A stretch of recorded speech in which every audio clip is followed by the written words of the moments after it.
Welcome to GlobalCTN, your trusted partner for obtaining the CNCA certificate for shipments to Angola.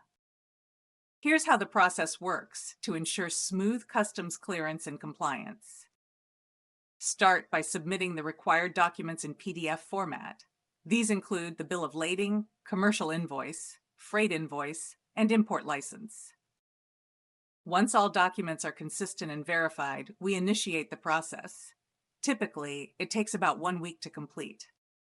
After preliminary verification, the CNCA certificate is issued. But remember, any changes to your documents after this stage may result in penalty fees.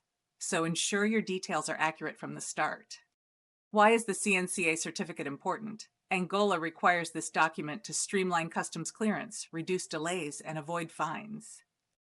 At GlobalCTN, we simplify the process so you can focus on your business. Don't risk delays. Secure your CNCA certificate today. Contact us at info@globalctn.com.